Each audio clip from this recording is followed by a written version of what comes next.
Esta pregunta dice, ¿cómo se integra la farmacovigilancia con los medicamentos utilizados en el tratamiento del cáncer? ¿Qué recomienda para su aplicación y control? Están escribiendo el doctor Meléndez de Guadalajara, Jalisco. ¿Puede contestar, doctor Martínez? Gracias. Este es un asunto bien importante con el advenimiento de nuevas drogas, con el advenimiento de medicamentos genéricos, con el advenimiento de los medicamentos de blancos moleculares.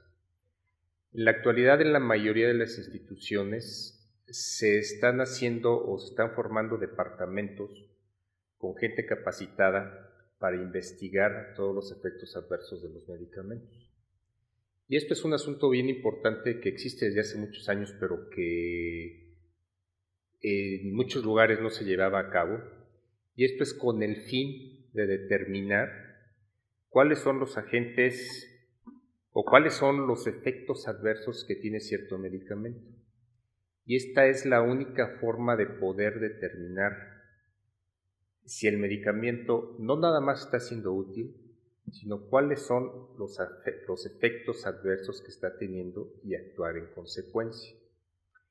En teoría, en toda institución debe de haber personal que informe a las autoridades sanitarias cuáles son los efectos adversos que están teniendo. Y de este modo las autoridades, con determinado uso de medicamentos, y de este modo las autoridades sanitarias, pues, harán o actuarán en consecuencia y verán si un medicamento está dando más efectos adversos de lo que se esperaba o de lo que está reportado en los estudios clínicos. Y esto es un aspecto muy importante porque nos permitirá saber, con el advenimiento de los medicamentos genéricos, si estos medicamentos son en verdad efectivos y cuál es la posible toxicidad que están teniendo.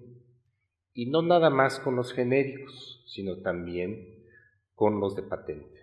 De tal modo que cada institución debería de tener esta forma de poder reportar sus efectos adversos. Es por ley y se debe de realizar. Hola, ¿qué tal? Buen día. En general, hoy en día en el mercado se están marcando algunos estudios como es el MammaPrint y el Oncotype. Me gustaría saber en su experiencia si estos estudios tienen alguna buena aplicación para determinar el tratamiento que se puede estar aplicando a las pacientes principalmente con cáncer de mama.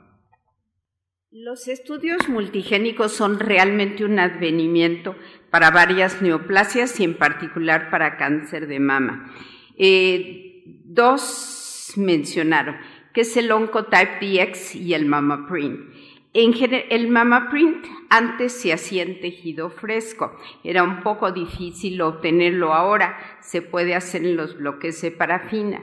El Oncotype DX es en los bloques de parafina, pero lleva ciertos requisitos. Entonces, ¿cuál es la idea del Oncotype DX? Tratar de ver si se puede evitar quimioterapia en las mujeres con cáncer de mama temprano. En general nos dábamos cuenta que 40% y a veces casi 60% recibían quimioterapia que no requerían. Sin embargo, esto es estricto. Entonces, el Oncotype nos dice con una calificación de riesgo si es bajo, mediano o alto. Generalmente las de alto requieren quimioterapia, las de bajo pueden ser tratadas con hormonas. Pero la zona gris del intermedio, que tiene una calificación que va del 18 al 30, como ustedes ven, todavía no podemos saber si pueden evitar la quimio y hay estudios subsecuentes que es el TAILOR-X para ver si la quimioterapia o la quimioterapia en las hormonas es en este caso. Pero el requisito importante es que tengan ganglios negativos, o sea que el tumor sea una etapa muy temprana y que los receptores estrogénicos sean positivos. El MammaPrint es más amplio los resultados porque nos van a decir bajo riesgo y alto riesgo. Y no es una categoría exacta que las del alto riesgo tienen que recibir quimioterapia y las del bajo riesgo no. Sin embargo, está calculado el riesgo y se sabe porque son más genes, son 70 genes y 16 en el Oncotype. Entonces, para decirles sí, es un gran avance, nos ayuda en etapas tempranas, sin embargo, los tratamientos son muy efectivos y siguen siendo individualizados. Y esta es una parte de individualizar siempre y cuando hay aspectos muy importantes, edad, aspecto genético. El Oncotype no puede hacer cuando hay una sobreexpresión del HER2, etcétera. Pero los estudios multigénicos son una avenida importante. Como tengo la prioridad, ¿me dejan preguntarle al doctor? Doctor, I really enjoy, en español, realmente gocé su plática, sobre todo las referencias y sus imágenes maravillosas. Me preocupó en relación a la problemática de los estudios 1 y 2 y la poca porcentaje de llegar a los estudios fase 3.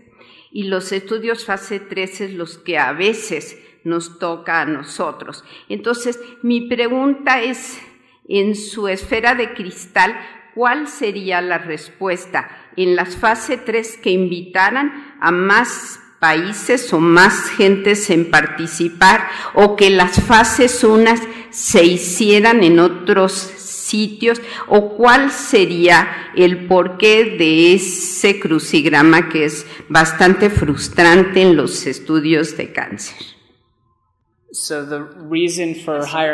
De mayor éxito en los estudios clínicos fase 2 es que con frecuencia la manera en cómo se diseñan los estudios es que hay un bajo umbral para demostrar que el objetivo clínico primario se alcanzará, mientras que en otras disciplinas probablemente la barra sea más alta a la que se tiene en oncología. Hay mucha emoción con hallar cuál es el medicamento y entrar directamente a los estudios fase 2.